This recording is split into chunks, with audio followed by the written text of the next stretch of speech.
Hello and welcome back to the comprehensive class ranking guide. This is going to be our first video actually looking into those subclasses. And what we're going to end up doing by the end of this series is we're going to rank all the subclasses, about 102, by all 7 roles that you can fill in a party. So you have a very good sense by the end of this all the different options in the game are giving you in terms of your ability to fill these different niches. Something I probably should have mentioned earlier in the series is that when I'm giving these ratings, it's not about, you can do all of these things at this level. You do have to sort of pick, if you're going for this particular niche, how well can you achieve that niche? And sometimes that's going to mean sacrificing those other areas. Now, I filmed like 4 of these babies, but we had audio issues. It was too quiet, it was too muffled. This microphone was inside of my shirt and it just didn't, I didn't notice for several videos in a row. So I never thought this was going to be one of those drinking series, but cheers. Let's rank the Artificer.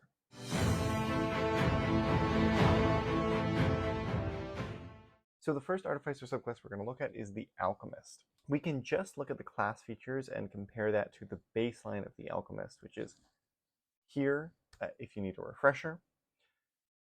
That Alchemist class is at 3rd level going to get tool proficiency with Alchemist supplies. This is very, very ribbon feature. We could already have the right tool for the job or get the tool proficiency that we needed at Artificer as a base class, so this is doing very little for us. We get our Alchemist spells, which include some pretty decent spells, including Healing Word, which is kind of what you want if you have a healer in the party, and then Experimental Elixir. The issue with Experimental Elixir is that it's going to give you a bunch of different effects which are all good, but depending on what you need in that moment, you have a very low chance of getting it. Probably your best possible application of this elixir is to give it to kind of your frontliner, and then have that frontliner drink it when they are down some hit points. That way, the healing is a good benefit, the resilience is a good benefit, the boldness is a good benefit. I kind of doubt you would want flight in that scenario, so you've got about a 50% chance of that being helpful. In almost every circumstance, it's worse than 50%. So most of the time when you give this experimental elixir out, it's not getting the result that you need. So even though it is a good feature, it kind of doesn't count towards anything for our niche like fulfillment, because we're not deciding how we impact our party. At 5th level, we get Alchemical Savant. Whenever you cast a spell using your Alchemist supplies as a spellcasting focus, which presumably is going to be all of them, you gain a bonus to 1 roll of the spell. So the roll must restore hit points or deal damage. Now, my understanding of the rules here is that 1 roll indicates kind of a single target. So if we are rolling to damage a bunch of different people, like with Flaming Spear or something like that, we are hitting 1 person with this extra damage. And that bonus is equal to our intelligence modifier.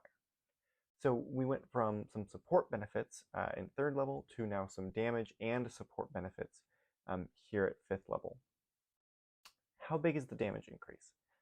Well, it's not that high. I'm going to give the evoker points for this, but I just don't find this to be a particularly compelling feature on a half caster.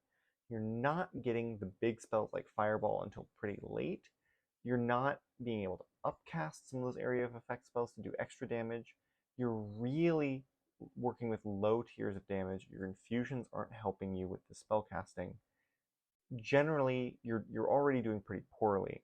This small bump of your intelligence modifier to 1 roll is not doing a lot. So given that that's the only benefit to damage for our Alchemist, I'm going to say this doesn't increase the Alchemist Artificer's ranking as a damage dealer. It stays in the B tier. It does pretty helpfully increase our healing, which is nice, because usually when you're healing, especially with Healing Word, you are only doing 1 roll of spell. So that bonus of your intelligence modifier is substantial. Better than what the Life Cleric gets. So that's great. But healing in combat is often a pretty difficult proposition, right? What you want is more casting of healing rather than more healing per casting. As a result, this wouldn't in and of itself necessarily bump the Alchemist to anything other than B tier in the support category. 9th level, we're getting Restorative Reagents. This is actually, I think, a pretty good feature. This is going to increase the bonus from our experimental elixir. It's going to add temporary hit points to any given roll of that elixir, which is good. That makes it substantially better because, again, if you get the effect that you're not looking for, at least you've got the temporary hit points. So it raises the floor on that experimental elixir. You can also cast Lesser Restoration multiple times without expending a spell slot. How often is this helpful? I think it does come up. If you are in a support role, I think you want the Lesser Restoration spell. You want to be able to remove these conditions, and having extra castings of Lesser Restoration is good. The number of times is equal to your intelligence modifier, so you're very single ability score dependent, which is helpful for the class. I think that this, in combination with the experimental elixir and the bonus to your healing, bumps the Alchemist from a B tier to an A tier support character. Fortunately, that's more or less all I'm giving them credit for. They do have 15th level features. You gain resistance to acid and poison damage. You're immune to the poison condition, which is like frontliner stuff that comes way too late and it's not helpful in this particular case. You can cast Greater Restoration and heal without expending a spell slot, which is very, very good. You can do this once per day. I actually think heal is incredible, and I think Greater Restoration is also very good, and this helps balance out the fact that this is a half caster. So all I think this is doing is solidifying its A tier status as a support character. Again, 15th level is very late to be getting features like this, but they are good support features. So in total, the Alchemist, all it's done is bump the Artificer from a B to an A in support, and done nothing else for any of the other categories. On to the armor, and the armor itself is a rather complex subclass. We are going to get tools of the trade, so we get Smith's tools, again, very much a ribbon feature. We're getting our armor spells, which include things like Magic Missile, Mirror Image, which I love, Lightning Bolt, which is super cool, and then at higher levels, Greater Invisibility, and even Wall of Force, which is a great set of battlefield control and utility, as well as just decent survivability features. We're going to get our Arcane Armor here. A lot of features to the Arcane Armor. Essentially, it's giving us some bonuses to wearing it so that we're going to be more frequently in our Arcane Armor, and it does more stuff for us. This is ultimately a frontliner feature that is allowing you to have this armor on and allowing you to keep it on and make sure you continuously have that armor class. We are going to get to choose which model our Arcane Armor is, either the Guardian or the Infiltrator. Really quick, the Infiltrator, as its name suggests, is oriented at more infiltration. I have to say it doesn't do a great job here. You are still making normal stealth rolls. The only thing the Infiltrator is giving you is 5 feet of extra movement, which is not great, a dampening field, which allows you to have advantage on stealth checks, but obviously you're probably going for a pretty decent armor, which usually has disadvantage, so it's basically just canceling each other out. So this allows you to not roll disadvantage with your armor on stealth checks. You're still going to have to max your stealth. You're still going to have to put your proficiency in stealth. You still don't get expertise as an Artificer. And you want as much intelligence as you can, basically, for all other things. So I think this firmly continues to be a B tier Infiltrator. And even when you look at higher level features, nothing's going to really benefit our infiltration that much. Instead, the Infiltrator also has these lightning launchers, which gives you ranged damage. The ranged damage is nice from a I am not near the enemy, and therefore they are not hitting me, and therefore I am not dying sense. But again, you're the armorer, so you have a decent armor class. So all this does is takes a survivable character and takes them out of a situation where they get to use those abilities. There's a 1d6 weapon, which is pretty lame, and then once per turn you can deal an extra d6, which is not great. So the Infiltrator does not substantially increase our infiltration potential, and does not substantially increase our damage. The Guardian is a different story. The Guardian model gives you these Thunder Gauntlets. These are D8 weapons, which is better, and you've got 2 of them, right? Eventually we're going to get multi-attack, so you're punching with each of your gauntlets for a D8, and it has this benefit. When you hit someone, Basically, they have disadvantage on attacking anyone else but you on their next turn. This is our soft taunt feature that is only available to 3 subclasses in the game, to my knowledge. And I have reviewed all the subclasses. So yes, 3 subclasses in the game get this feature. It's the strongest frontliner feature that you can get. Anyone can boost their constitution, work with different feats and stuff to get a high armor class.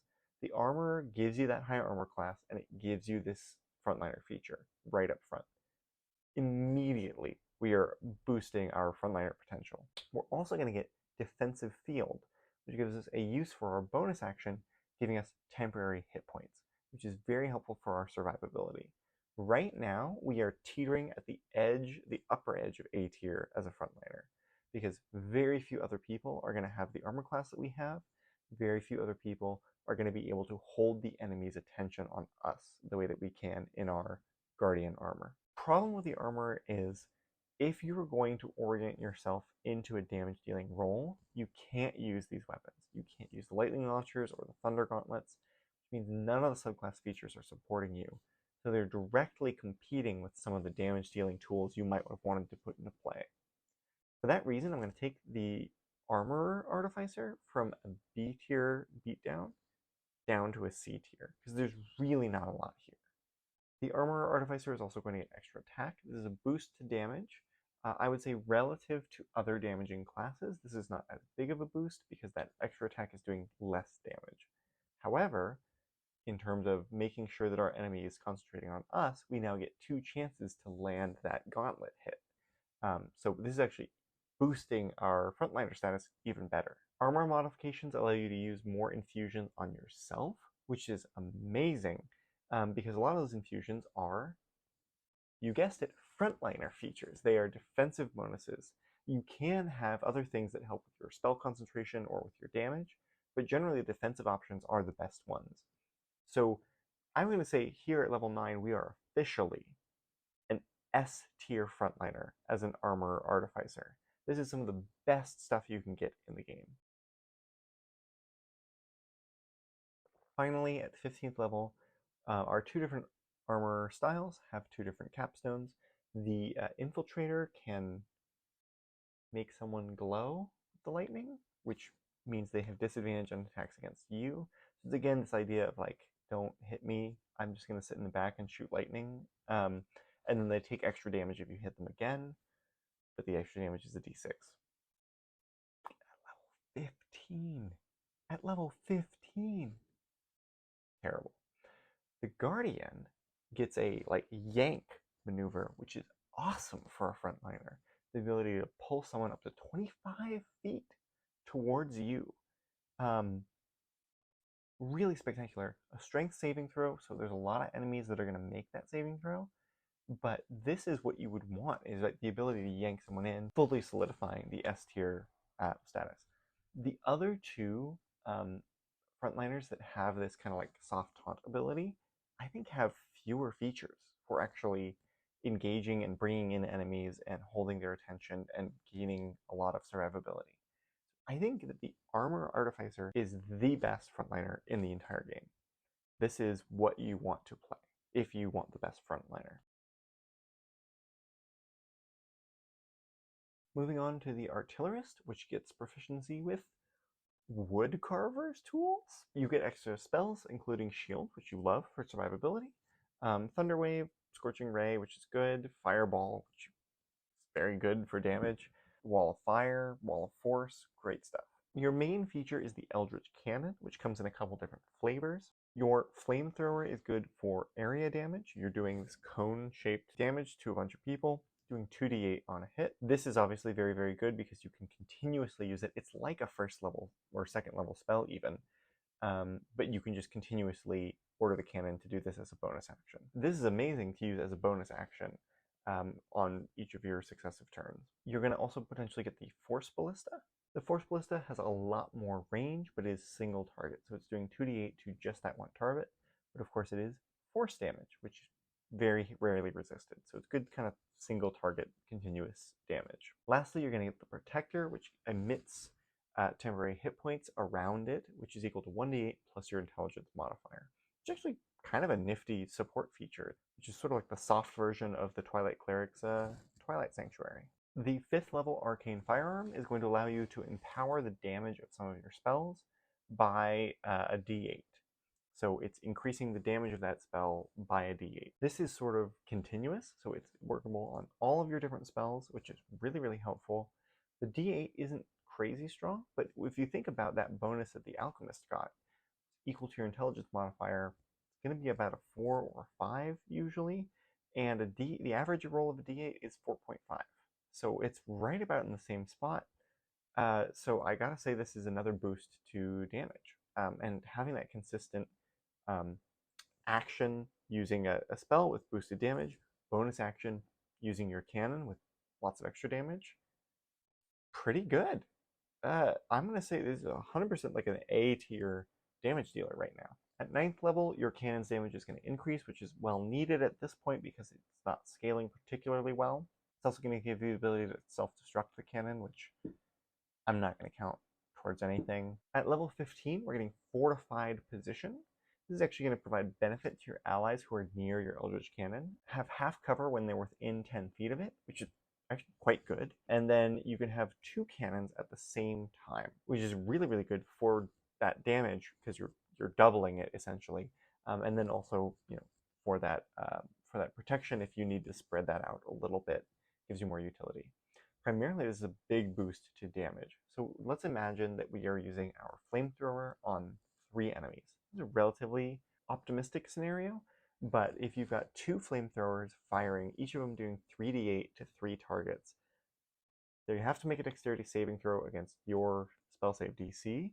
So let's go ahead and say 50% chance that they make that, taking half as much on a successful save. That's 60 damage.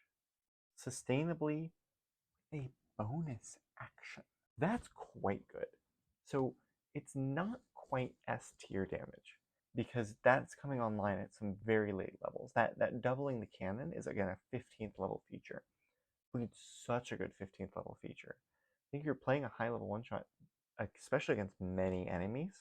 This is an extremely strong damage dealer. This is an A+ damage dealer, but it's not much else. Right? There's not much else bonus. I want to say that this increases your support capability, but it's only doing temporary hit points and half cover. It's increasing that survivability by a little bit. But you can't show up and be I'm the support of the party, but I can't heal anyone if they get down, and I can't remove status effects if they come on. It's just not going to work. So you remain in the same tier for support. You're way up there in damage. Right, the Battlesmith. The Battlesmith is also going to get access to smithing tool proficiency, so there you go. You're going to get some spells like Shield, which is great for that survivability, like Warding Bond, which is good support. You're going to get that Aura of Vitality, which is amazing support and recovery. Fire Shield, which is good for survivability, and Mass Cure Wounds. So you see this balance of like support and frontlining. Immediately, we're going to get battle ready with this subclass, which means, most importantly, that we are attacking with our intelligence modifier for 2 hit and for damage rolls instead of strength or dexterity. So we can be that single ability score dependent and still deal moderate damage in the melee. This is actually quite a good boost. I think that this is raising us almost to the top of B tier for that damage dealing, right with this feature. We're also going to get a Steel Defender, which is sort of like a companion, just like the Ranger has a Beastmaster or a Drake Warden. We are getting our little Steel Defender. The Steel Defender is actually pretty tanky. It has a very great formula for its HP. It's got 15 armor class, and you can heal it with Mending. The Steel Defender isn't doing a ton of damage, but it is able to impose disadvantage on attack rolls against allies, or yourself if it's nearby, which makes it pretty good at itself being kind of support, and also being a little bit of frontliner, right? Because it's increasing that survivability for you or for whoever is at the front of the line. There are a bunch of kind of light shenanigans you can do. For instance, if flanking is available at your table, you might be able to get flanking with just your Steel Defender pet. So there's some arguments for table-dependent damage bonuses there. You're also going to get extra attack at 5th level, which again is pretty good because you've got your intelligence for 2 hit and damage already. So you're a very good melee weapon using, steel defender, employing melee fighter, which I think does boost us into A tier for damage. In addition, because that steel defender is soaking up so much damage on the front lines and is helping to decrease the rate at which you are getting hit with that reaction, this is overall, I think, an A tier frontliner, especially with shield, with all of the different spells that are being made available to you. I think you're doing a great job in that role. There's a temptation here to say that this is a good support class with that Steel Defender's reaction and with all of those support spells that you get. When you look at extra attack, you look at your intelligence modifier to hit. Much of these features are not oriented at support at all, so you're still sort of having to claw your way into that role as this class. At 9th level, we're getting Arcane Jolt, which allows us to either deal extra damage on a hit or use Arcane Jolt to heal an ally for 2d6 hit points. I just think this is quite a good support feature because you can use this only when an ally is down to bounce them back up. But it is dealing additional force damage. You can only use this a number of times equal to your intelligence modifier, so that is pretty limited. But I do think that this makes a strong argument that we're back towards the top of B tier for support. Here at 15th level, our capstone is Improved Defender, which is just bonuses to everything. Arcane Jolt is going up to 46, which is big. That's 46 extra damage, intelligence modifier times per day, or 46 to an ally, which I think is quite good. The Steel Defender gets a bonus to AC, and then whenever it uses its deflection to knock an attack and give it disadvantage, also does some force damage to the target. The amount of force damage, pretty small. Probably, on average, 7 or 8 damage. But it's something. So it's going to make your Steel Defender more tanky, it's going to give you more support options. I still think this class is caught between a lot of different roles. So I think it's doing a great job at survivability for itself, A tier frontliner. It's missing that tempting the opponent to attack you, but your Steel Defender is helping to redirect those attacks away from others. You do have some support spells, and now you have your Arcane Jolt to bring people back up. But overall, when you think about a support character, you're really looking for someone who is able to consistently dish out strong amounts of healing. And with a half caster, you're not getting the spell slots to do that. You're thinking about someone who is able to remove status conditions, which you can't do at all. And you're thinking about someone who can bolster allies to have them do things better that they are trying to do. And we're really not seeing that. So I think we stick to a B tier in support, A tier in frontline. Damage-wise, I think the fact that you're single ability score dependent and have all of these tools to improve your damage means you're going to consistently be a decent damage dealer, and we leave this an A for damage. Even though the armor increased our frontline to S tier, I think the Battlesmith has the most across the board benefit. We're getting boosted in 3 different roles, 2 of them actually ranking up from B to A. And that is the Artificer. All the subclasses ranked. Future videos will be much longer than this because there are much more subclasses.